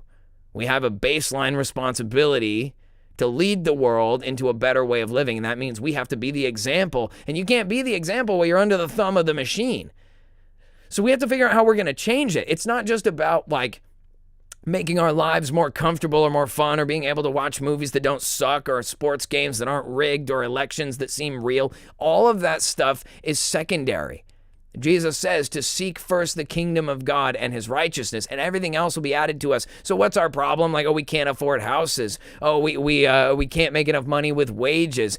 There's a problem with immigration. There's a problem with foreign influence in the government. There's all these stacking, degeneracy cloud. Everyone on the internet's clapping their cheeks together on Instagram or whatever. It's not a pretty sight. And there are people who accept it. There are people who say, oh, that's just the way things are. And those people are the same people who will do nothing no matter who's in charge. And I've said this before. You could make the world a better place. And you know what they'd say? Well, that's just the way things are. They'd say it with glee. Oh, I can afford another new car this year. Well, that's just the way things are now that everything's so good. But they wouldn't have a hand in doing it or keeping it. And so those people can't be expected to do anything. I'm not looking at them. I'm looking at you. I'm looking at me. I'm looking at everybody here who's smart enough to know the difference. This place sucks for a reason, but it doesn't have to. And I think that that's really the most important thing. When you start something off, it has to start small. If I was some rich executive's kid who could start a Turning Point USA or whatever, and then just instantly have all the support of the Republican Party, and I go around getting all the donor class to give me money, like if I could do that, it wouldn't be a slippery slope, would it? Because it would be a giant, grandiose, ridiculous parade of rigged industry plant BS, right? Like if I was someone famous and I started some Save America, tell me how that went. This is a big famous guy. Donald Trump came out in 2015 and said, I'll fix the country. I'll run for president. I'll get rid of all the criminals and I'll put the bad guys in jail. I'll drain the swamp and I'll cut taxes and I'll end the wars. And he said, and did all that lying sack of crap. And it's obvious. If it had been real, if it had behind it this trajectory of finality that once Trump gets in, oh, there's no going back, dude. He's gonna have all those villains executed for crimes against humanity and treason and human trafficking and all this. Well, they'll all be dead, so it won't matter next election because they can't run because they're dead. And like this is gonna be a slippery slope of justice where eventually we're gonna have righteous order. Criminals won't be repeat offenders because they'll be dead. There won't be any like people suffering from generational trauma because the trauma causers are dead and the gremlins running the government have been rooted out and killed for their crimes. The world is medieval. Just because people are living in this modern kind of pseudo comfy insulation layer doesn't mean that right on the other side of that magic cloud is a world of death and misery awaiting everybody who doesn't take it seriously. I'm sitting here realizing how bad it is and saying, now I know that if people don't react and they don't do what's necessary, there will be death. Don't think of yourself as a generation so perfect and blessed that you won't end up like the 150 million people who were exterminated by these monsters in the last century. I'm telling you, don't be afraid of that. I'm saying let's be responsible about the reality of it and let's not let it happen. I'm not saying that we should be afraid. I'm saying we should be empowered by the fact that we represent a kingdom that's not of this world and that God's power is with his people. I don't even believe it's possible that these monsters could succeed in killing all of us, or they would have done it by now. I am here, you are here, and the chats all over the internet are screaming with people yearning to be free from this machine. If they wanted rid of us, they would know the jig is up. By now, it's like, man, every single comment section on every single video. I was watching a car channel the other day, and they just have a collection of Mercedes-Benz, and they talk about Mercedes. That's what they do. And that channel had a video called The Cars of the Epstein Files. So we're at the point where the truth is penetrating every fiber of society. People know that it's bad, but now people have to start knowing, what do we do next? Because I don't want to sit here for the next 20 years while everybody just talks about how bad it is and why won't anyone do anything. We are the someone to do something. And this is what I'm getting at, right? This is what the slippery slope is actually about. And it goes back to like our thumbnail, we have our thumbnail. And when you see a little thing like this cloud here that says CDM, and to me it's joke and it's fun and like we're a little club and we're having fun or whatever. It's Kool-Aid fueled in craziness and stuff. But what is CDM except something that people it's not threatening, right? Like, do you really believe that some guy on the internet yelling can change the world? Like everybody you ask is like, oh, it's all talk. Talk's cheap. It means nothing. Like, you can't do anything. Like, the world, you can't change anything and la la la. I've heard so many people already detracting from my mission, trying to tell me that, oh, it's just the way things are. The do-nothing doctrine rears its ugly head again because people think that you have to show up with some kind of grandiose army and have everybody brought to justice like it's the first century. I can't believe that that's how people think. That we can't build something from the ground up, that we can't create our own slippery slope of righteous justice for the world to slide down on. Is it really that difficult? You start with something that people don't take seriously. They don't take it as a threat because it's small, because it's individual. And most people among you will look at something like CDM and be like, oh, no, that's not going to do anything. That won't matter. You can't change the world. People won't get behind that. Naysay. Say whatever you want to say. The people who brought in income tax deliberately wanted you to think nothing of it, and now you pay without even questioning it. Now it just happens to you. You see what I'm saying? If we want the world to be made righteous and justice, to be a factor in the world, you can't just stand up as a guy on the internet, all of us out here spread out, leaving comments and angst on the situation. Another bad news story. Oh man, why do we keep letting this happen? All around the world are people unified in the same belief system.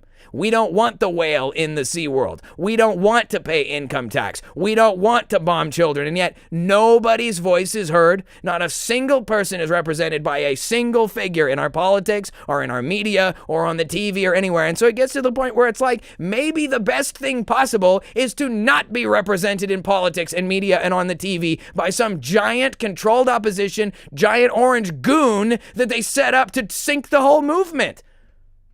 It's better that we start in this tiny little corner of the internet. It's better that the idea is reduced to some weirdo's Kool-Aid cult in the back corner. I like it because that's how you get a slippery slope. That's how you Trojan horse in an idea that all we want to do is just make the world a safer, better place. All we want is representation for normal people. That's all that it's about, right? All we care about is just making sure that normal people's voices can be heard, that Christianity has a party that represents them on the geopolitical stage, that represents them in the economic marketplace, that represents them in the theological debate stage. Everything about the world is completely controlled. The Christian church is a controlled opposition force. The government is a fake election, fraudulent democracy. The foreign policy is just a magical spell of words on paper as they just pillage the people of this country. And the reality is that it can't go on forever. You got people like Elon Musk building these power plants and taking 40% of the water from this town. The town is going to die from that. And I don't necessarily mean the people. But you can't have like a sustaining infrastructure. You can't have a sustained civilization that continues to eat away at the foundation, i.e. the people, me and you, who build everything, who hold everything together, who pay for everything, who run everything. At the end of the day, these elites represent this detached, parasitic force that requires us in order to survive. And as long as everybody in the world thinks that we can do nothing about it, we remain absolutely paralyzed by the do-nothing doctrine of the lying, captive institution of the modern church. And we keep thinking, well, we just gotta wait until some Gog war happens or whatever. And I'm tired of that nonsense. Jesus didn't say, choose the day after the war whom you serve, or pick up your cross daily after the apocalypse and follow me. Like, none of that is part of the scripture.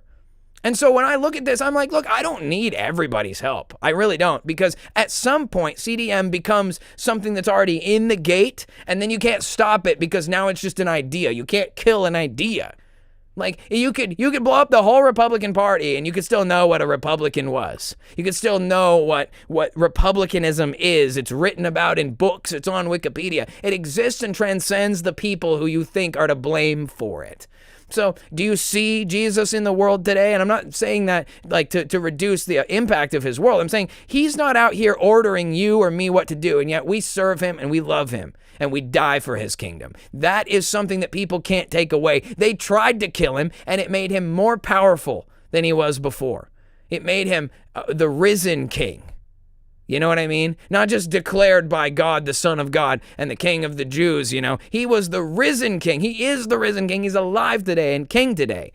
And that legacy is fomented by the fact that they tried to get rid of it. And here we are living in a world where we almost had it. You look at those 1800s pictures and stuff, there was a time where things were beautiful here. There was a time when people had opportunity. Even up until the mid-1900s, people had a chance to have a good life. But it was always confined to this small region, this corner of the earth we call North America. And meanwhile, 20, 50 million communists were being killed in China by their government. And so we enjoyed our most luxurious time in America driving giant boat cars down to the drive-in theater in the 50s. And at the same time, millions of Chinese people were being starved to death by their government. And all I see everybody saying in America now is they realize that Epstein and all his pedo friends run the world, and that we're funding Israel to our own destruction, 40 trillion in debt, a completely illegitimate government. And I see all these people saying, America first, save America. And it's like, America isn't the solution. We need something bigger than America. We need something better than America. And I really believe in this now. I'm not telling you this because it's like my strategy. I'm telling you because it works. The reason why we have income tax in America, the reason why we fund Israel incessantly, the reason why we watch Fauci get a pardon by Joe Biden or whatever, the reason that Trump pardons Lil Wayne instead of Owen Schroyer, the reality of this is because they have got us. They got us right where they want us because we slipped down the slope. You know, why is there a threat of drag queen, weird, creepy pedo men like trying to get near children and shit? Because we had gay marriage. Because we had Obama. We let in a guy who was not a citizen, and then he started legalizing degeneracy, and now degeneracy's turned into predatory nature, and now predatory is going after the kids in the schools, and they have an island, and it's like, at some point, people need to realize that it's not just going to stop because the good guys in the government will get them. We have to start somewhere, and all of these things took victory over us because they started somewhere and they metastasized into something bigger. So when I look at CDM as a concept, the idea of a unified Christian kingdom nationalist movement, I'm thinking of something bigger and better than the United States. The United States cannot win against the entire weight of the world. Right? The United States succeeds in its economic and geopolitical superiority because it has weapon systems and holds the world hostage. And everybody wants to move here because we have all the food and we have all the opportunity. And everybody looks at this situation and says, well, the only solution is to kick everybody out and hoard everything up for ourselves. That's America first. And that is the opposite of the kingdom. And so as I'm sitting here, like, you guys can't win doing that. You can't beat evil with other evil. You're not going to be able to do like selfish wickedness in place of less selfish wickedness and say, screw everyone who looks different or isn't from here. Because that's definitely how Jesus is, right? He looks at everyone who looks different and isn't from his area and says, to hell with all them. The only way we're going to have any success in this is if we build something that's bigger than the current monster, and it needs to be better than the current monster because it needs to be built on something better than what this monster is built on. So what is the slippery slope of CDM? I would say it starts with this little tiny group in the corner of the internet, and people need to understand that the momentum will happen as soon as it begins. It'll be out of control. And that's why it's so important, and why I'm sharing this with you guys now, is because I can sit here on the internet and talk about stuff all I want. And I guess I'm kind of lucky that I'm too controversial, or I'm too offensive, too brash, whatever, overbearing, whatever you want to call me. I wear that with a badge of honor. But I'm not the messenger of the kingdom. Like, Jesus came to the earth and preached the kingdom in his own teachings.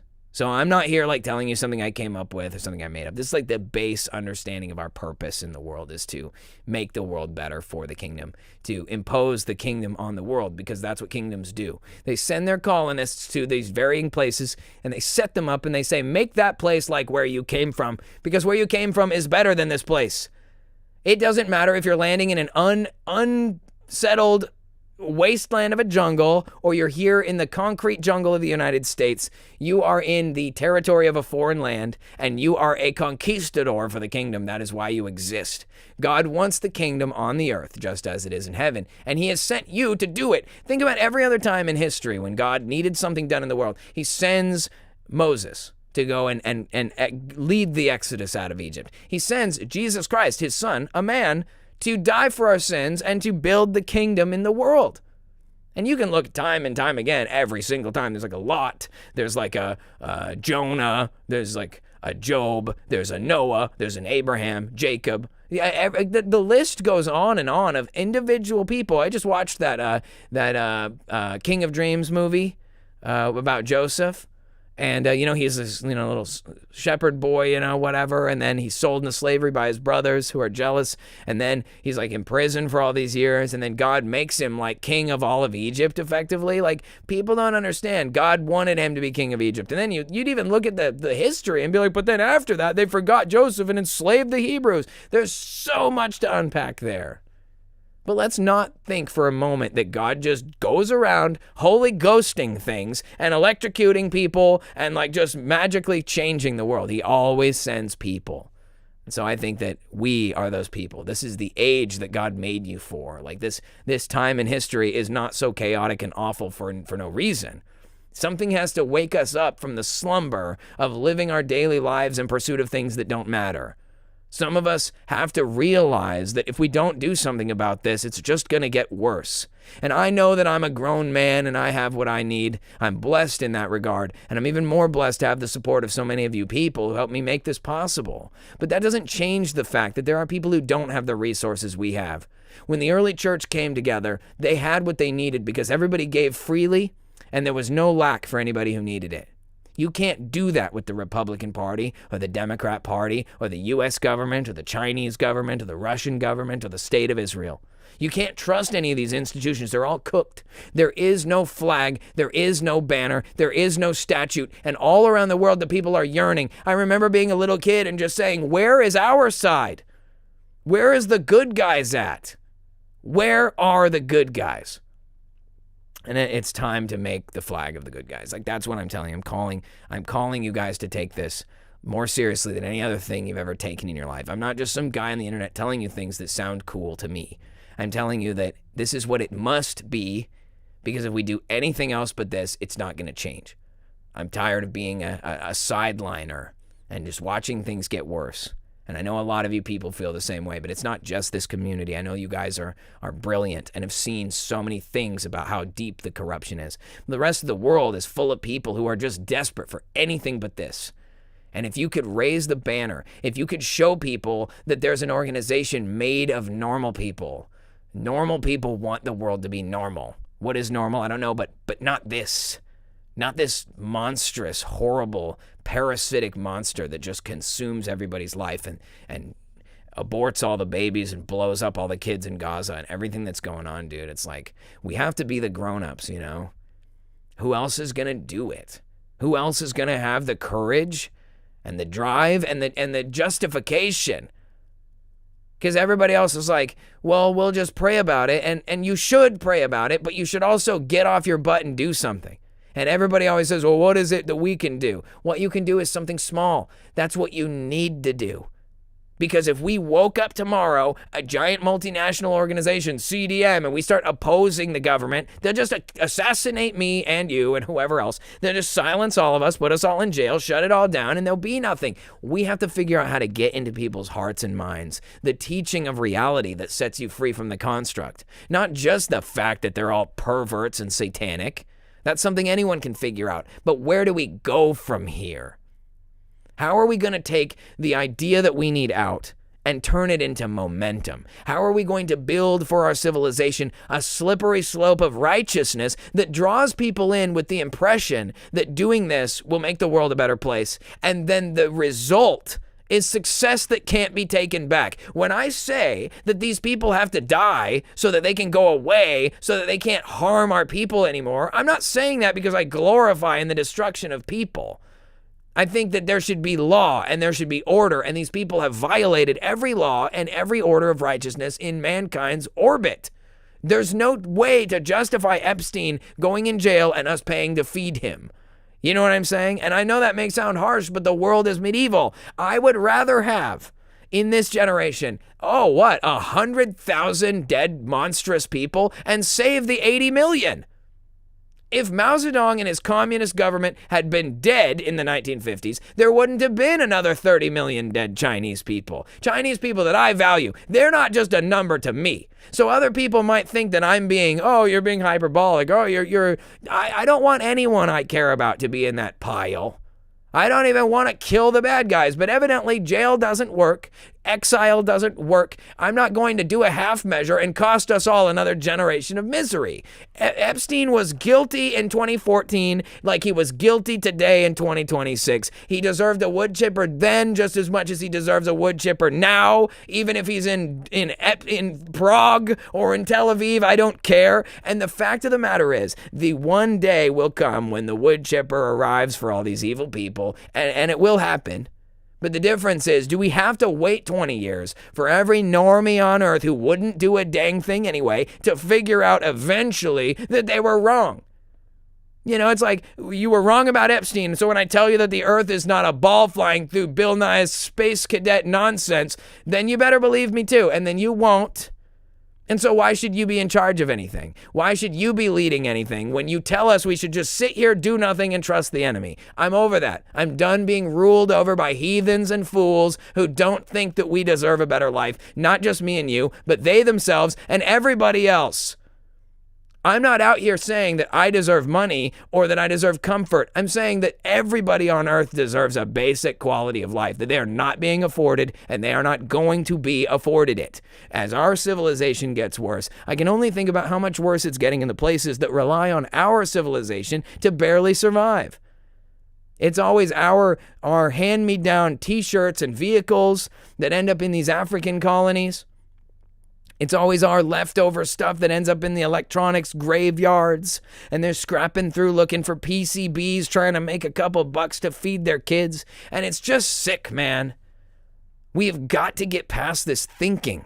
This, we're paralyzed, we can do nothing. All we can do is let Trump tell us what to do. If everybody just believed that, Satan would dominate the world.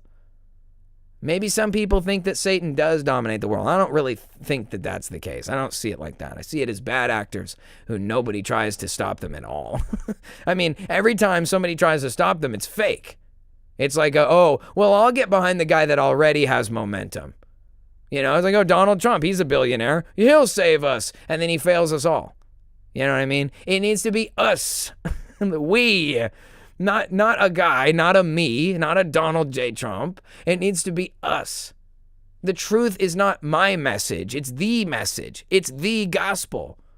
I didn't learn it from, Miles Monroe was a teacher of the kingdom, a preacher of the message of the kingdom and the call to be a kingdom citizen. Miles Monroe taught that his whole life before he died. Jesus Christ never preached the cross. He never preached dying on the cross for our sins and stuff. And although that's part of his mission, it's a central aspect to that, Jesus Christ preached the kingdom, the coming of his kingdom, the identity of his kingdom, the purpose of his kingdom. He talked about how to pray, to ask for it to come. And everything that we have as opportunity within the kingdom is existing within this field of what God accepts from you. Like, you don't have to be the Moses of this age. You just have to do your part. So CDM is that. CDM is that thing where you can take now this symbol and you can say, there is one that represents us. Even if you don't agree with me, it does. It represents you. CDM is for the people of the world. It's for the normal people who live and work and struggle and toil. It's not for rich elites. It's not for people who are comfortable. People who are comfortable and have what they need, they can't enter the kingdom, because they're too wide to fit through the eye of the needle. They got too much crap on their camel. And so I don't speak to those people. I speak to people like you who have been through some stuff in your life and think not only for yourself, that you do also deserve a reasonable and fair and modest life, but you think about your kids, you think about your grandkids, you think about your neighbors, you think about the people overseas and their kids and their neighbors. And you say, I am a child of the kingdom of God that's not of this world. So my concerns are not grounded on whether or not America has power. I want the world to have power. You don't want a bunch of immigrants over here? Then bring the glory of the kingdom to where they came from, and they'll want to go home too. How complicated does this have to be? Yes, if you walked outside and stepped onto the political stage and said, we're going to have a Christo-fascistic monarchy in which we seize control of all the levers of power and execute everyone who's committed evil against the world. Does that sound like that's going to pass in the House of Congress? No. But I'm not asking you to pass that through the House of Congress. I'm saying we got to start as a bumper sticker. We've got to start as a whisper, a hashtag, a t-shirt. We've got to start as a slippery little slope that a few Christian minds get behind and start saying, maybe the world would be better if the world was run by Christians. Maybe the world would be better if it wasn't allowing evil to roam the streets and ravage our women and children. You know, I already see the writing on the wall. They got that new guy in England. No doubt he'll probably turn out the exact same as every other one. Why? Because Rupert Lowe comes from a position of power and authority. He's already a big famous guy. He's already got money. He's already got power. And so he comes out, let's restore Britain. Let's send back all the orcs. Like, yeah, maybe. But does that sound like a slippery slope, or does that sound like an unpalatable 180 that no one will fall for? Everyone galvanized against you already knows and hates you. You have to reach the people in the middle who can help turn the tide for the right path. And I'm not talking about evangelization. I'm talking about let people find it for themselves. Let people sniff out that there's a different flag to fly, a different organization to be a part of. You don't have to vote for Republicans or Democrats. You can side with CDM. And it isn't about some guy who yells on the internet. It's about you. It's about God. It's about the kingdom of heaven. If you want to change the world, you have to figure out how the world gets changed. Every time they took us from free people to people who couldn't speak. The State of the Union was yesterday, and you know what it said? America is back. That was the theme of the State of the Union. You know what I noticed? Comments turned off. America sure is back when you can't even speak your mind about the failing administration that comes out and just lies through their teeth about the State of the Union, and you just have to sit there and accept it. Tell me why it wouldn't be the exact same thing when the administration comes out and tells you everything's going so good, and it actually is, and it doesn't matter if you don't like it. How is it any different? I would rather be under the thumb of an authority that says the world will be fair, there will be justice, there will be order, and I don't care if people don't like it. They don't like it now, and it doesn't matter. And I'm tired of living under the thumb. I think wicked people should suffer the oppression of a righteous government. They should live in fear of a spy network watching everything they do. You should experience that when you typed your stupid opinion, it just got deleted. I'm fine with it. The enemy has created the perfect system for us to use to make the world a better place. They have shown us the blueprints of how to take the world from where it is now to where it needs to be. How to push a people ready for change over the edge to make the world a better place. If it was for evil, it would work too, but it's not. You see what I'm saying? Sun Tzu says this: know your enemy, know yourself, and in 100 battles, you'll never know defeat. Know your enemy. This is what the enemy has done to take control of the world. So practically, what do we do to take control of the world? Slippery slope. Is it really that complicated? Maybe. Am I the least eloquent, the least jovial? I mean, you know what I mean? Am I the guy? No, I don't even want to be the guy. You need a guy who looks good in a suit to like calmly go up and explain to everyone, now, it would be responsible for us to take charge as members of the kingdom of God, to consider the livelihoods of our wives and children, to consider our grandchildren and the future that we do not yet know, understanding that God has given us this compelling and incredible mission here in the world, giving us life for just this exact time in history. You know what I mean? Like, why can't we just teach people what it is and let them have it? Truth freely given. The truth makes you free. It's that simple. Every single person who lands in the comment section, why do we keep letting this happen? Because we haven't banded together and put a stop to it. It is the simplest thing in the world. I don't need people to try to explain to me, well, how are you going to fight them? They've got F-15s. You don't fight them. Is that a slippery slope or is that a club? It's an insurrection.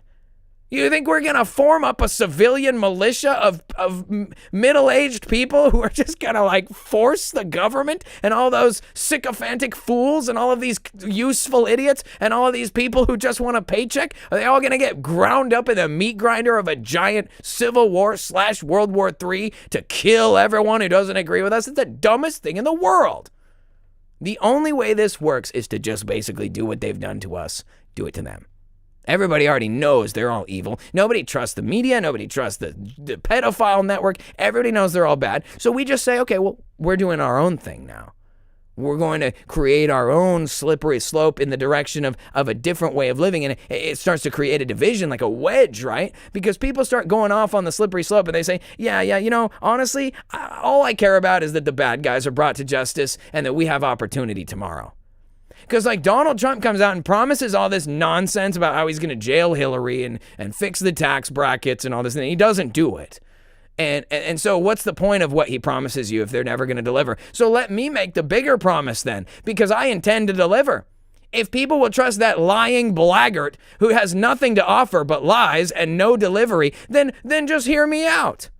I don't have billions of dollars. I don't have anything to lose or anything to gain. All I'm saying is I don't want to live like this, and I don't want the people I care about to live like this anymore. And so I say we just turn it around. Is it really that hard to do? No. All we have to do is get into the hearts and minds of the people, the truth of who they really are. That's what matters. They're ready for change.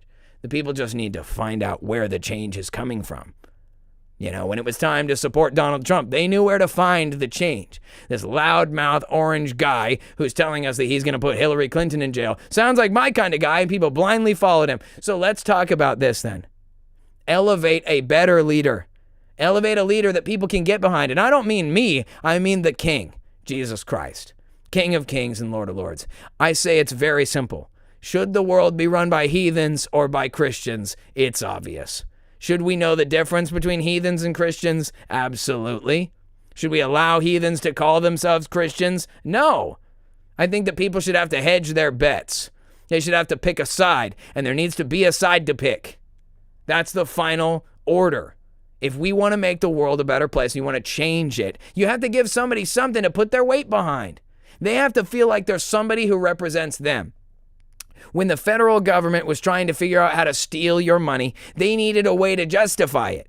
They needed a war. They needed a tragedy. They needed chaos. They needed turmoil. They needed misery. They needed people who wanted something different than what was the impending, inevitable outcome. We're going to be killed. The South is going to win the war, and then everyone will be slaves. They'll kill everyone in government once they get in control. Existential. That's how they got you to agree to an income tax. You know, they're like, oh, well, we better control the liquor. These moonshiners are putting dangerous chemicals into the liquor and blinding all of their customers. The government's poisoning the ale barrel. They let everybody believe that was our fault. This is why we have to have regulation. These people are murderers. They create a crisis so they can pigeonhole in their slippery slope agenda. Look.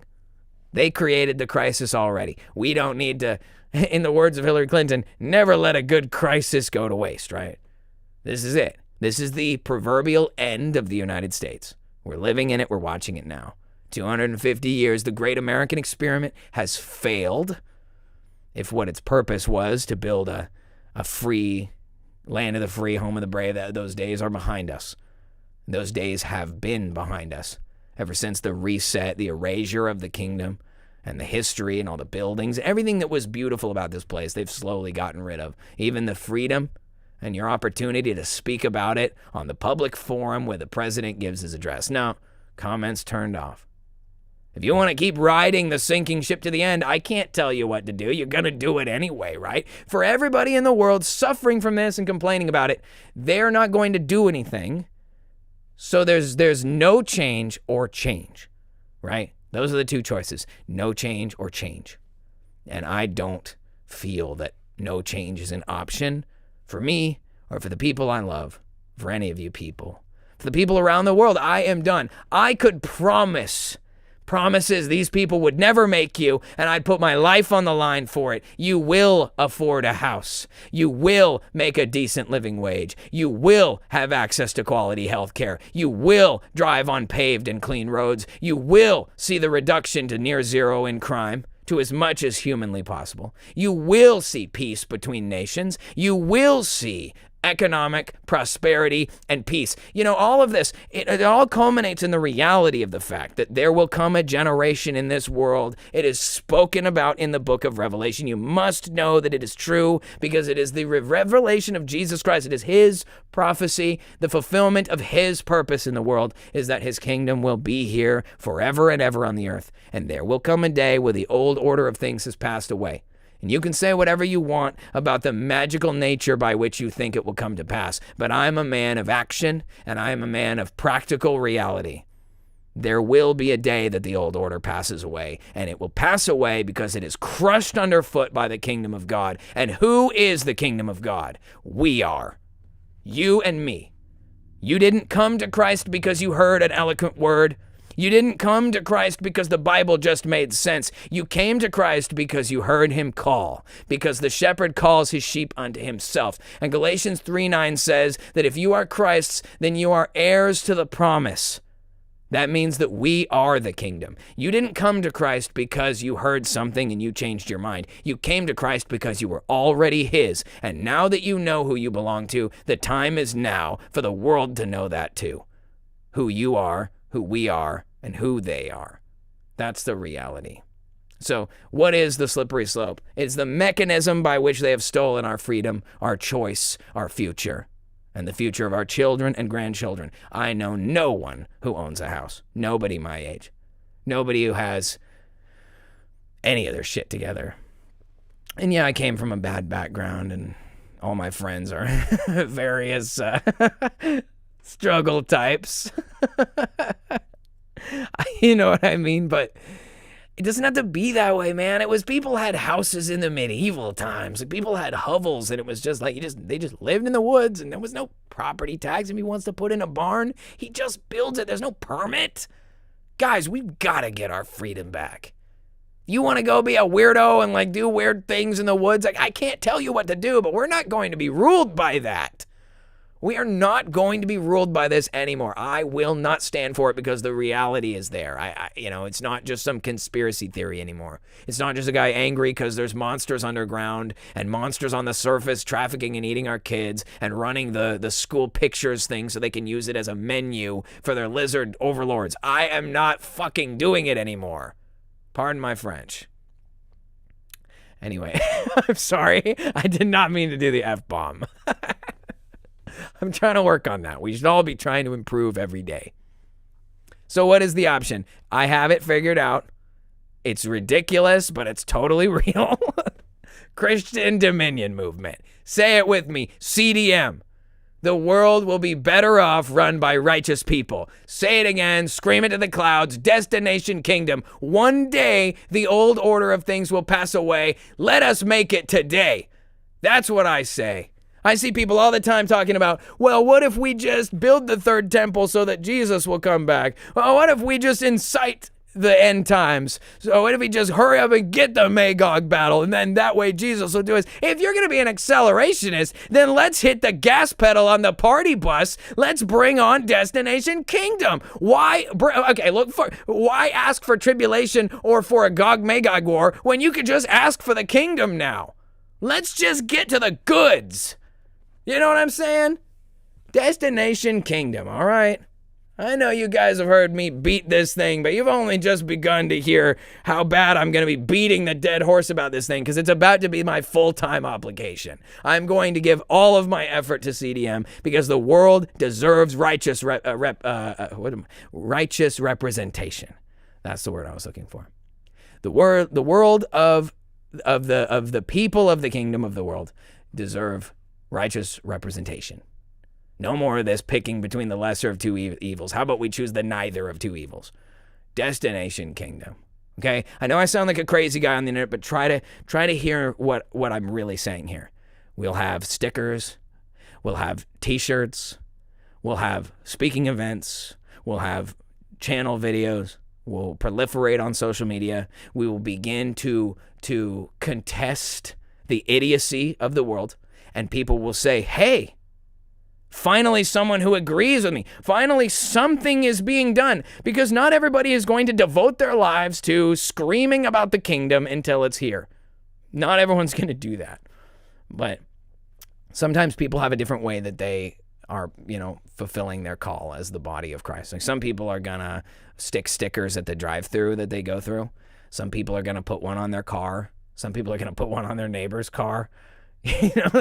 People are going to do things as the momentum builds until there's going to come a day where they go. There's this famous scene. You guys have seen it. We'll wrap this up here. In the movie... Giant trees. Like, bro, Connor, I hear you. You sounded so tired when you started talking about this shit. I don't even know anymore. And that toilet, yeah. You're at the start, huh? You're at the very beginning, huh? Okay. Let me finish by saying that there's this famous scene in the movie Gladiator. You guys have all probably seen that. And it's like Russell Crowe's character, and he's facing off against Commodus, the evil Caesar. He represents all the corruption and the degradation of Rome. It's manifested in this bread and games as the worst Caesar ever is destroying what's left of Rome, and it's chaotic, and Maximus represents the old way and like the honor of Rome and stuff, and the dream that was Rome, and it dies too that day, right? Like Maximus dies in that arena. But what's more important than that Maximus dies is that the bastard Commodus dies. And you know what? You know why he dies? Because he looks to the left and to the right, and he sees his allies, his enforcers, everything that gives power to the enemy. The feds holding up the institution, the people, the tax money, everything they've got that gives them the ability to oppress you. And he turns and he looks at them, and he says, sword, give me a sword.